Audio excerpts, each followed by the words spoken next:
Let's talk supply chain. Hello, everyone, and welcome back to Let's Talk Supply Chain. So, let's kick things off with a question. Today's guest is passionate about building happier workplaces, but what percentage of respondents to a recent survey believe that individuals would work harder and be happier if they felt more appreciated? That's got to be a pretty high number, surely. Well, let me know your guesses over on social. Keep listening because all will be revealed at the end of the show.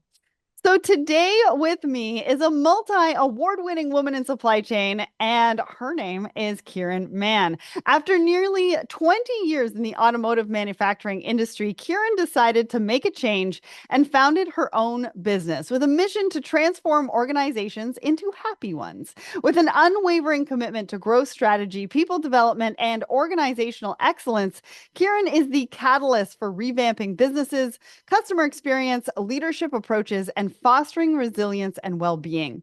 So today, Kiran and I are going to be talking all about her career journey, her experiences in the male-dominated automotive industry, and now the dairy industry, navigating modern supply chain challenges, and her vision to bring joy to workplaces and leaders. And always, we want to give a shout out and thank you to Food Logistics and Supply and Demand Chain for being our sponsor on the Woman in Supply Chain series. They have a Woman in Supply Chain Award and a Woman in Supply Chain Forum. So go check that out. So welcome to the show, Kiran. Thank you, thank you, thank you. That is super exciting. I think I've been waiting for a few days now for this hour. So I am excited to have an amazing conversation today. And I am so excited to have you here. I mean, we had a dinner, I don't know, like 6 or 7, 8 weeks ago, and we had so much in common. We had so much to talk about. It's such a great conversation. You shared a story with me, which I am going to ask you to share with everybody else today because I thought it was so amazing. But you have so many strings to your bow, you have so much going on, and it's really important work that you're doing. I mean, you're transforming workplaces, you're empowering women in leadership, just looking at people and cultures in a totally different way in order to move us all forward. And that's really needed in this industry and so many others. So can't wait to talk about it. So let's start with your career. Now, your career began back in the late 90s in the automotive industry. Talk to me about that. How did you get your start? What did those early years kind of look like? I think my early years, I always thought I started working when I was about 25, and I'm staying with my middle one last week. And she's like, "Oh, am I the youngest one who started working?" And then I was like, "Wait a minute. I was working when I was 20, fully independently." I totally forgot that. It's like gone out of my memory somehow. I started working as a fashion designer because that was my baby passion all along. I did that and I moved to Canada in 97, about 3 years after I was working. So I thought I'll continue my boutique and everything because I had already started it in India after a couple of years of working as an employee with a Switzerland firm. And then when I came here, I just ended up meeting somebody in automotive who thought Okay. that immigrants are not really ready for Canadian professions because they don't fit into the culture or um, and then it was just an amazing opportunity to really pick from there and kind of look at the synergies. I felt it was very challenging. So Mhm. it was a small project that I was given. So I picked up on that small project to showcase the abilities from anything that I had learned from my family and business world. And it was a temporary situation that turned into 22 years into it. It was something that I just felt it was home. At some point, I forgot about fashion designing and became a full-time professional in automotive and manufacturing and upgraded all my, technical ability courses and degrees that I required to upscale myself in that profession. Yeah. Wow, amazing. So you started, well, first of all, they shouldn't have said that to you, Kieran. That what did you say? Something about immigrants not being able to work in Canadian industry. I mean, that was their first mistake, first of all, because I think you take challenges head on. Like if somebody Yeah. says something like that to you, you're like, I'm going to prove you wrong. And you did that over 22 years. So that's a long time and but a notable career in the automotive industry. Can you talk to us a little bit about some of those most notable moments? Like give us a taste of the challenges you faced, maybe some of the opportunities and what you learned along the way. You know what? I think during my 22 years, it just felt normal.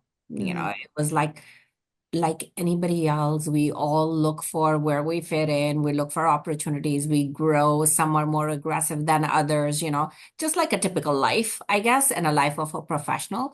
But looking back now, it gives me a different feeling, a feeling of pride, a feeling of sense of accomplishment, and also feeling of how much I learned being in different situations. Because I feel like who I am today is what I went through, what I learned, what I accomplished, the people I interacted with, the projects that I worked on, the situations I was in, which allowed me to become who I am today.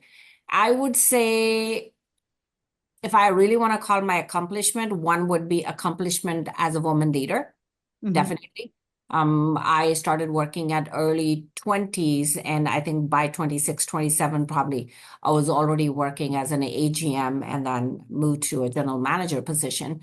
So being a person from a different country, being a woman, and also being in a manufacturing and auto world, right? So you are considered the anomaly in the group of people that have a lot of expertise and have been in that profession many times, generation to generation, right?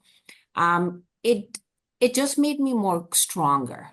It Mm-hmm. just allowed me, given that I was head on working and laser focused on what I wanted to achieve, whatever I came, I took it as not as a problem, but as a challenge that can be overcome, as an opportunity which has possibilities. And I think that kind of attitude, looking back, I feel like was one of the reason it allowed me to move from position to position and get to wherever I wanted to, I desired myself to be. Mm-hmm. Secondly, I feel like I was able to set an example for immigrants, you know, Mm-hmm. um, immigrating to another country, leaving your families, your cultures, everything behind and taking a step to make a profession of yourself or make something for your family is not easy. And then trying to fit into it, look for new jobs and trying to prove yourself, houses, raising a new family in different culture. It is a lot of work, I would say, for the first generation that moves in. And I went through that part. I would teach my kids my mother tongue at home. I would say me no English intentionally so that they end up talking in my mother tongue and be able to learn the language and be able to talk to elders that don't know English. That was a lot of, I would say, fun time, but it did allow you again to have more clarity of what you want. Mm-hmm. Where are you going? Why are you doing all this? The more challenges you have on your hand, it does allow you to reflect back. I would, Yeah. Well, and I right? like what you said about there's always a solution to a challenge. You Correct. just got to Yeah. find it, Yeah. right? It wasn't like this is a challenge that cannot be overcome. So Yeah. many people before me couldn't do it. Why Yeah. do I think Yeah. that I can do it? It's like, no, I can do it. There's a solution. I just got to Yeah. figure it out. Yeah. And I think that's something I learned from my father. He's very positive mind. And Hmm. anytime somebody in the family is saying, oh, we have this situation, he's going to say, okay, so tell me what's the solution options. Mm, Always trained me like that. So I always, when mm, I'm listening to my team or in my own personal life, becoming a professional, I was trying to become while raising my kids, was mm. about that, okay, I do have the situation. What are my options? Right. Right. And pick whatever made sense at that point. The third, I think, really, I would say something that has helped me become who I am today is the focus of becoming the professional I wanted to. You know, Hmm. given I did not had any schooling in manufacturing or, I did undergrad in economics, but it wasn't something that was going to help me in manufacturing. And then I went to fashion designing. So coming to automotive was like a clean slate for me. And I Mm, just had to pick up that, okay, how much common sense I have? What do I know? Whatever I got from my DNA or what did I learn from my dad and mom? And then pick it up from there and start filling the gaps. mm, It did allow me to be more alert, more focused because I felt that at the level I was and the level I wanted to be, I probably had to work harder than the people that were around me Mm-hmm. since I was starting more from a scratch at mid 20s, right? So Right. it did give me that push and energy that to go, go, go. Um, and the last thing I would say is something that I really tell the young girls I know in 20s, young women, and my own three kids is timing between your personal life and your work life. You know, having young two girls, I have three girls, two of them were at that age, young ones at that time. It was about, okay, I don't want to work crazy hour. I wanted to stay between 9 to 5 so that I can feed them home cooked food. I can give them time. I can spend time with them. But what I did was instead of staying in one department, I kept hopping. Okay. Or I worked in quality and I would say, hey, I can help you, whatever you're doing in accounting if you're running behind. Oh, I can help you with an improvement project on the floor. So I kept supporting people around me, which allowed me to learn a lot.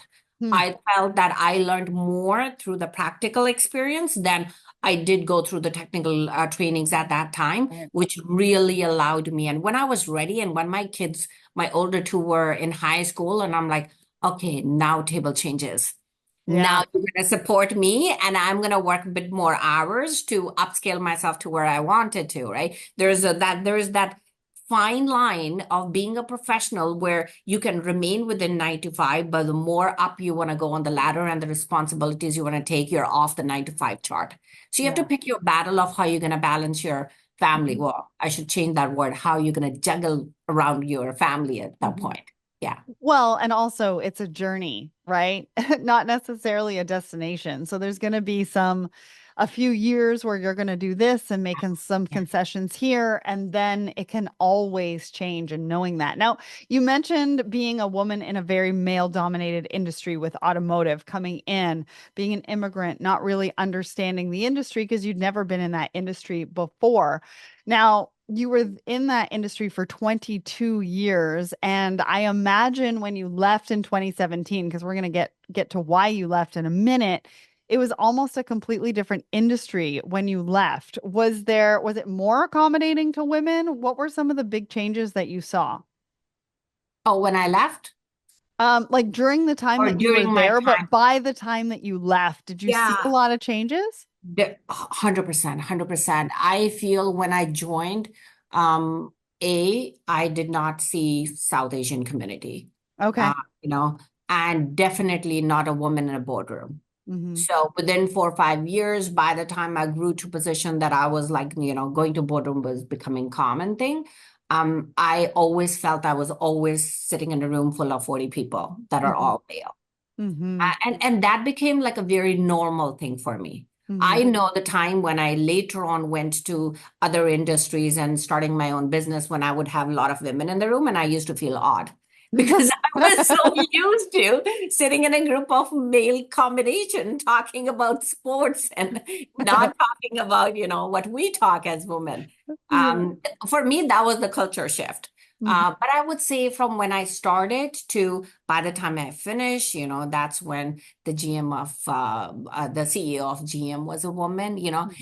The world had changed to that far that women had started taking very dominated upscale position known around the world. Forget Awesome. working in smaller companies that are unknown to the world. Yeah. So it is possible. I love that. Now, you left to found your own brand, a business consultancy. What made you take that leap? And what was your experience like leaving the industry after 20 years to go it alone? So when I was working in automotive, it was changed from the perspective that technically I didn't have that background.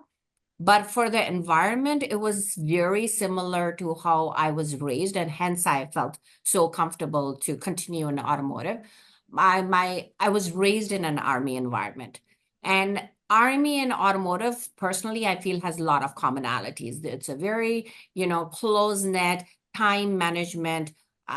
maybe I should change that statement. In automotive, everything was due yesterday, right? Okay. So it's very fast paced, very fast paced. But the skill set that I gained while I was being raised in the army and by my dad, mom, was something that really helped me in standing tall in automotive or being in a male dominating environment. It really helped me. But when I left in 2017, the whole thing was where one day I woke up and I said, oh, I wanted to do executive MBA 7 years ago, and BMW project came, and my younger one was 3 months old, and I was like, can do three. I'm gonna fail in one of them for sure. So I declined my executive MBA program. And then at that point, 7 years later is when I thought that, okay, I can spare some time to give it to that. When I went there, the first thing I kept getting asked by Ivy was, why are you here? Why are you here? What do you want from it? You're already a president of the company. What do you want? You're working in the North American programs. You're doing expansions. What do you think you want to learn? And I really did not have a solid answer. My answer was, oh, it's a bucket list item. I'm just putting a check mark. And the dean asked me, "You're like, are you sure you're spending 185,000 for a bucket list item?" And I'm like, well, Wow. I'm going to learn too. Obviously, I'm going to meet so many different people, so many amazing professors around me, amazing university. Obviously, I'm going to learn the latest and the greatest. So yes, that is there too. But the question gets so asked, and I think that's my one of the favorite thing about Ivy. The question was drilled so much that I stopped. I paused. Why exactly am I doing this program? What do I want to get in my life moving forward? Mm, And that question is what got scary. If I want to say, I think sometimes we don't want to look in. mhm, And that question really allowed me to go in. And I was like, okay, so BMW, Mercedes, this brand, what next? I want to go Tesla next, but then what? And then I just realized that, oh my God, in bunch of X years, at some time point, I will retire and I will just be known as a, automotive executive who worked with the ABC kind of brands. That's it. Is that what I want? And I didn't want that. mm. I think that is the moment I learned that 3 days after I resigned. I had no clue what I was gonna do, but I resigned and I sat and I called every freaking friend I could find and I said, who wants to have a lunch? Who wants to go for a dinner? I'll pay. And they're like, what do you want? And I'm like, well, I'll tell you when we meet. And all I would ask is, what do you think I'm good at? And they're like, are you seriously asking that? And I'm like, yeah, yeah, yeah. I want to know from your perspective, what do you think how would you define me as a professional? Mhm. And people started saying word, and I started journaling that. I would write down notes in every lunch and dinner table.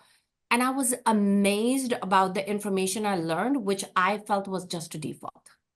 Mm, And I think that's one thing now I repeatedly tell women, well, all professionals, but women more, because we so much overlook what we're good at because we just think that's default.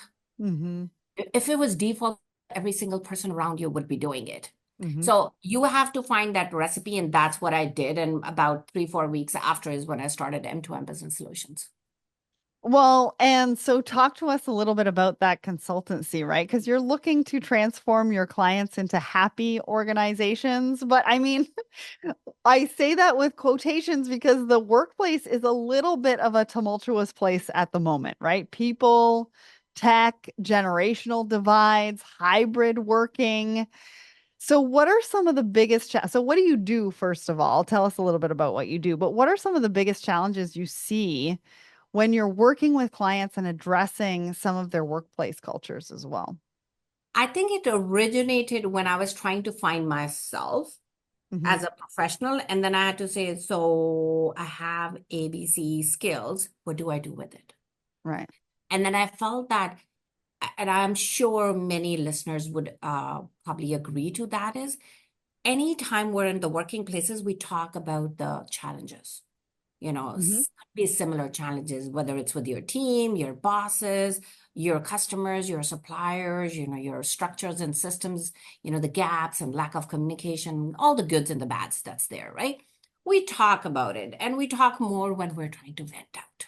Hmm. Today I went through this and that, or you're sitting on a Friday evening over a glass of beer, but you're just venting out. And I just felt that That's how far we go. We vent out when there's something. And we repeatedly do that. But at some point, who's going to raise a hand and say, let me for once for all put a fix to it? Right.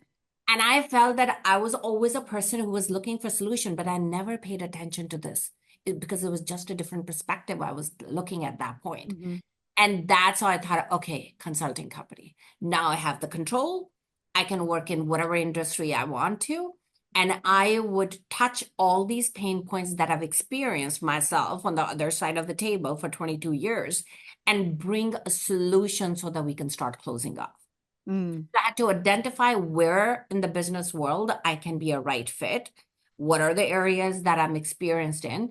And then put myself as an expert of that area because I've done so many projects repeatedly to know that and call myself an expert for that ABCX services. Mm-hmm. So I went really into productivity and efficiency, putting together systems, working on talent and all the pieces, then working on communication, the culture, sustainability, scalability. That seems like a space that I had worked for 22 years. So it came in naturally, but it was all about defining it. And I'll admit, I was that one person who didn't want to call myself as a consultant. Being Mm. on the other side of the table, I worked in so many companies where, our owners would call the consultants and the comment would be, oh, there you go, there's going to be a high price tag and are they really know what they're doing? Mm-hmm. There's always that little conflict. And I realized that conflict was because of lack of communication between external teams and internal teams. And probably expectations Right. And too. expectation, Yeah. right? Yeah. And it's also about a team play at that point, really. And at times, we as internal teams have our own ego. We know what we are doing, and outside person can't. Outside person comes with a very different perspective and the cultures they have worked so far and not try to crack down the culture internally. So that love is not there, if I can Mm-hmm. use that word, in the Yeah. business world. And I think that is the magic you need, the Mm-hmm. bond, the love, understanding you're good at this, I'm good at that. Let's make it happen together. Mm-hmm. And you're working on a common path towards a common destination. That really was missing. So when I started M2M, my focus went there. So Mm-hmm. my aim was I pick up a client and I take the work till the end and not just give recommendation as an advisor. Like I did do advising with clients, I still do. But when I worked with consulting projects, then I want to take it to the end, teach them how to measure it so that you can see. And there was a fine line between the word deliverable, result. Yeah. Even when I would make my flyers for whatever, shows I would go to, and I would say result, and I'm like, I don't give result. I deliver. My Mm-hmm. deliverables will give the result to the business owner, Mm-hmm. right? And that really also allowed me to connect better with the internal team. My focus is here. This is a result. Like I can fix your company. Your bottom line that you get is a result. Mm-hmm. I'm not marking your bottom line. I'm making you efficient. Right. Yeah. Sorry, go ahead. Yeah, so I think those kind of some fine tuning that I did, given that I knew the other part of the world, Mm-hmm. really allowed me to establish as my company of finding solutions. So M2M is known, like it stands for made to measure. So Right. don't touch anything, don't change anything. If you can measure it and you don't know what your intention is, and then look at it as close so that you know you're going on the right path. And that's where measuring comes in place. Yeah. Yeah. Well, and you talking about the internal team, I remember you and I talking at over dinner. And I sort of said to you with all this change management, we talk about change management and leadership and change management. And one of the things that you said to me during that conversation was about giving people choice. So if they're not coming to the table, like you're talking about you being an outsider and them being internal teams and going like, I know what I'm doing and I don't need you. It's also about giving them choice. Do you want to collaborate and find a new solution and a new way of doing things that is going to help you? Or do you not? And maybe you want to find another path for yourself. You nailed it. One of my favorite word is choice. Oh my God. Even my 14-year-old looks at me like that at time when I use the word. I'm like, it's simple. Here's the situation. You're going to make a choice. Here's ABC choice. Pick your choice. Just remember, there's no choice that is right and wrong. They're just choices, There's just but choice. every choice has a consequence. Hmm. So just be aware that there is going to be some consequences based on the choice you make. So just stand tall and accept whatever it is going to happen in the future. If you made a choice that you're going to open your arm and welcome the people that are coming to support you, or within your team, you're Mhm. collaborating with different departments, doing a departmental project, the more open you are, the more, communication is amazing and you're working as a group and you're focused on your result. That's a choice. Mhm. And the consequence is going to be an amazing project done on time and within the same budget, And right? maybe the person giving you that option or that choice will send you on a different path and make you a happier person. Yes, both. Right? We Those don't are think the about it in the bonuses. time. That's the bonus. It's a huge bonus, but maybe we're like maybe they're helping us get out of our own way, right? Yeah, yeah, I yeah, love that. And I loved it when you said it to me because I thought about it and I was like, wow, that's exactly it. And you're right about the consequences. The consequences can be positive, they can be negative depending on how you look at it. yeah. But yes, and people are so surprised when there's a consequence Correct. after the choice that they've made. And it's kind of like, no, they're really both related. And you have to understand when you make a choice to either stand in your conviction or, have an open mind, an open heart, there's consequences that come with both of those. And I think it's a good thing that we're talking about that right now. And that pertains to anybody in industry, any Yeah. profession. And I call that to my client C square. Mm, So choice, consequence. And I tell them that at so many times, if you just spend those 5-10 minutes you need to look at all the different choices that you have on hand and then drill down a layer down and say, okay, if I make this choice, what can happen? If I right. do this, what can happen? When you kind of do that, it also allows you to respond to a situation instead of reacting, Yeah, that is right? so, so Right? true. You're not Yeah. bang on. Something came and your brain triggered an answer and you go for it. You Mhm. actually thought through it and you will probably make the best judgment you could at that particular day of what you Mhm. know. It allows you to respond in an amazing fashion. Yeah. And so the C square really goes well with responding. Yeah. Well, and it also helps with conflict Yeah. too, right? You can give the person a choice if they want to go down this route, if they want to go down that route, and it helps in the communication. Now, alongside all of that, you're also COO at Brars, which is a vegetarian retail brand and restaurant chain.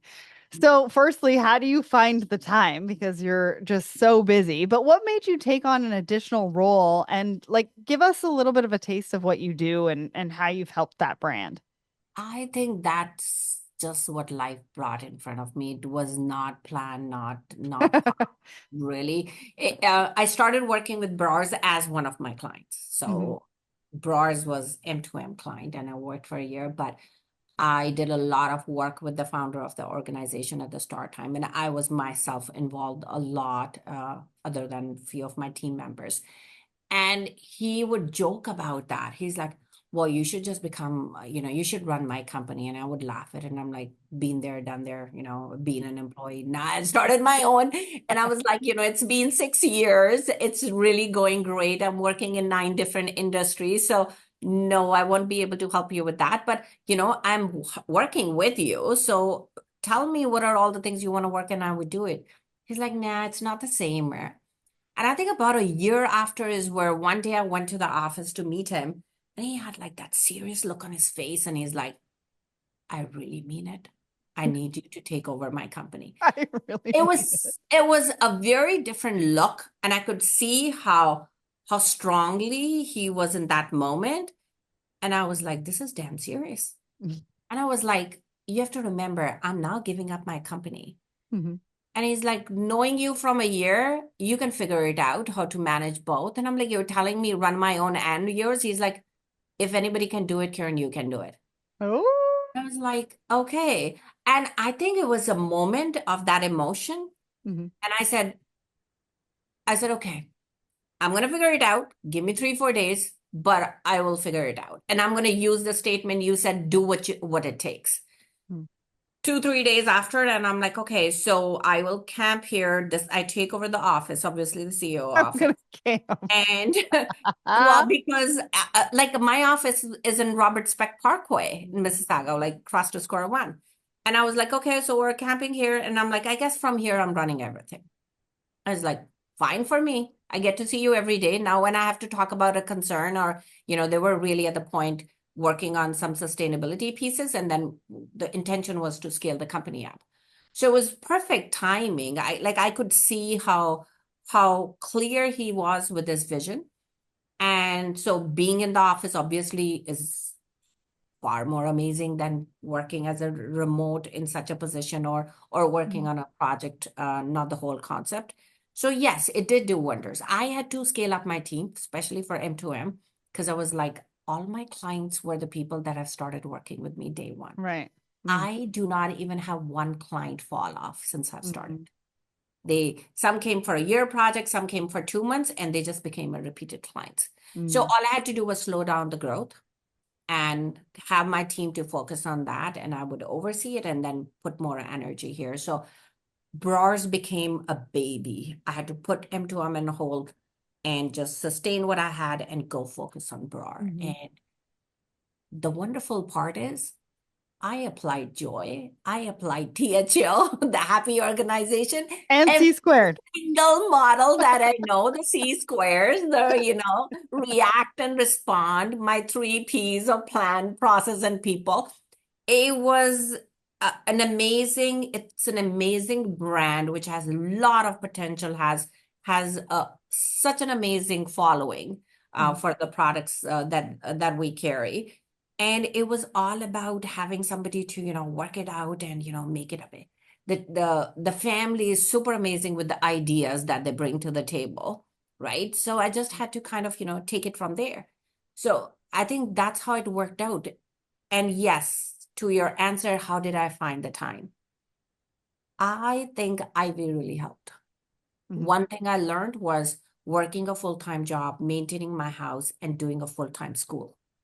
mhm, It really taught me how to clear the clutter we have in our day.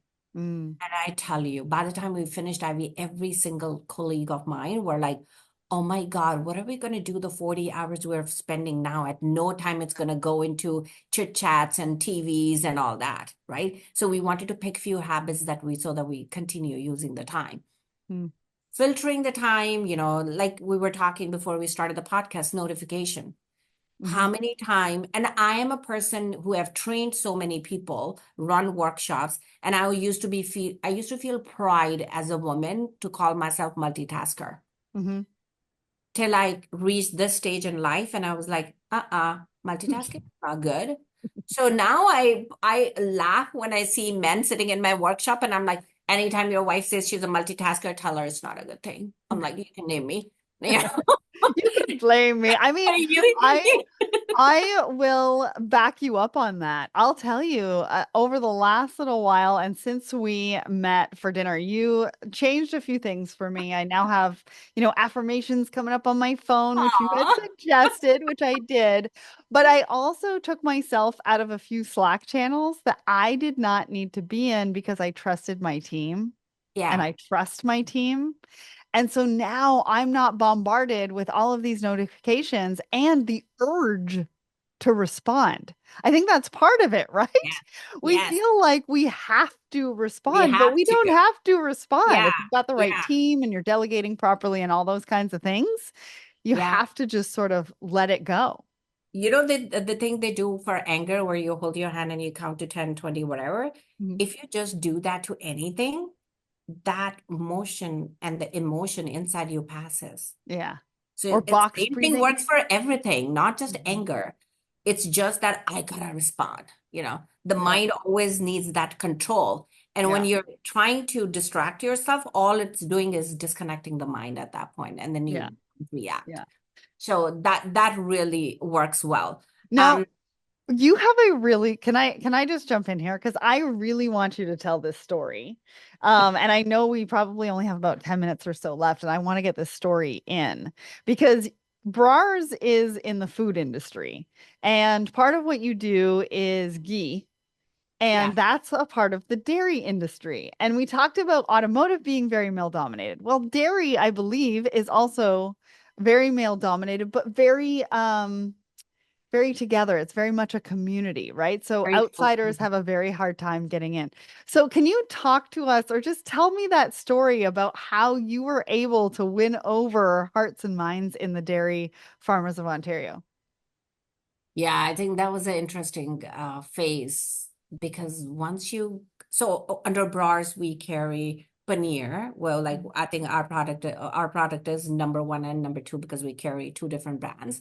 And so that's dairy. Paneer is like a ricotta cheese. Then we have ghee, which is clarified butter. Then we have actual makhani, which is again like a whipped cream, whipped butter. And then we have yogurt. So we have like a big, I would say two-thirds of our portfolio is dairy. Mhm. So entering into dairy, and then the first question you get asked is, oh, okay, so you're the new CEO? Yeah.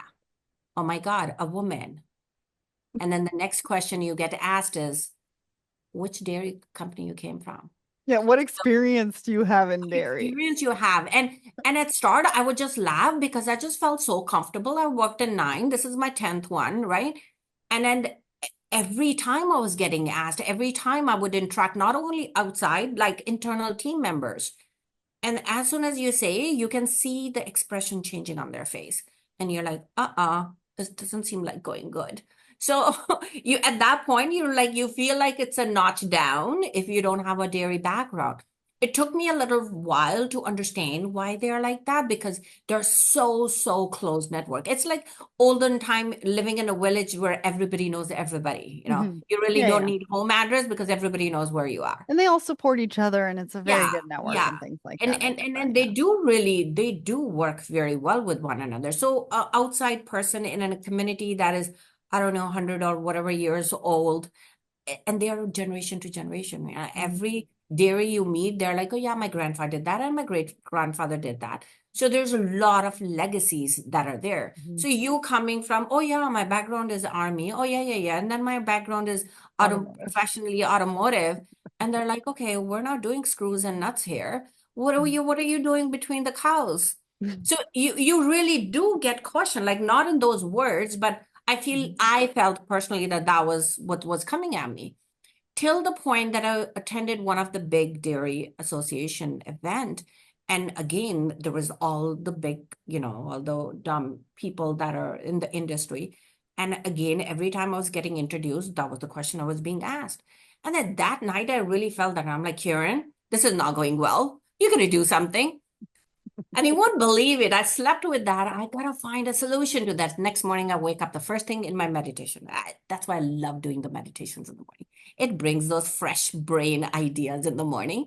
And I'm like, bingo. My grandfather was a landlord. He had acres of land, and every time I would go to my country home, there were buffaloes. Why in India, there's no very few cows, it's more buffalo milk.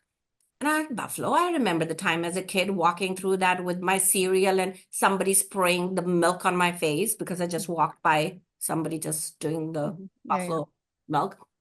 And I was like, that should have some connection. So I actually approached one of the very known individual in the industry. And I said, you asked me this question yesterday. Can I try to re-answer? He's like, which question? Like for him, the guy doesn't even It remember. doesn't even He remember. probably met so many people that evening. And I'm like, no, no, there's something I really want to talk. He's like, what is it? I'm like, you asked me what was my background. And he's like, yeah, what about it? I'm like, I wanted to change my answer. He's like, what did you answer yesterday? It's like, see, it's all me thinking in my brain, right? Ah, And I was like, so I just want to change the answer. I do have some touch of the dairy, and that is my grandfather. And I told him the story. He laughed. He's like, that's actually a good one. Never say you don't have background. I'm like, so professionally, I don't, but it's in my DNA. He's like, that is even stronger. You have a legacy. So I would tease that and I would tell everybody that, I used to say this answer. Now it became a story after that. Going on the first time in the stage in a dairy association firm, I said the same thing. I'm like, every time you guys asked me that question, I just felt that I got to prove myself. And I'm like, and that could also be a woman thing. We always want to prove ourselves, but, and I'm like, I do have an answer now. And they laughed. And now just had some senior people from dairy visiting us last week, which was kind of new for our company at that point. And I said, so what did I do to get your attention? Or what made you feel that, you want to connect with our business and my team and I? And they said, your approach. You're Mm, damn open. You're literally saying what you think. And whatever you said, you actually demonstrated in last 2 years. hmm And we can see what you said about the business and where you have taken.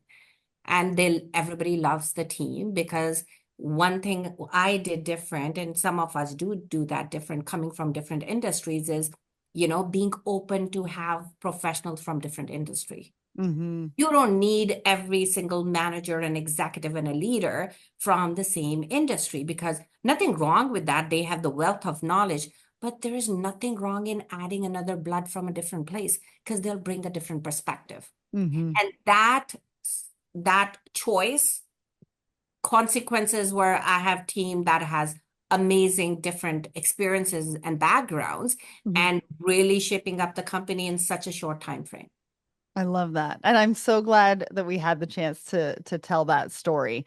Now, I've got two more questions for you. One is, what advice do you have for young people who, are getting that want to get inspired, maybe want to follow in your footsteps? What advice would you have for them? Wow, that's amazing. I just got asked that question actually an hour ago. I was just sitting with one of the person in accounting team who wants to figure out the career plan and future. And I always say something that I followed and I still do. A, be clear on your goal. What do you want? Hmm That answer should come as if I ask you your name, not and a storyline and a paragraph. No, instant. If you want to be a doctor, say I want to be a doctor. If you want to be an financial analyst, say I want to be a financial analyst. Once you have that clear cut goal, then you have to put a laser focus on it. mm Nothing comes between that goal and you. mm It should be always behind your mind. You wake up and sleep with that. Once you have that, then make your execution plan. Because maybe you have to go back to school, maybe you have to train with somebody, maybe you have to change a department. Whatever it is, put that down and put your milestones so that as you do one, celebrate.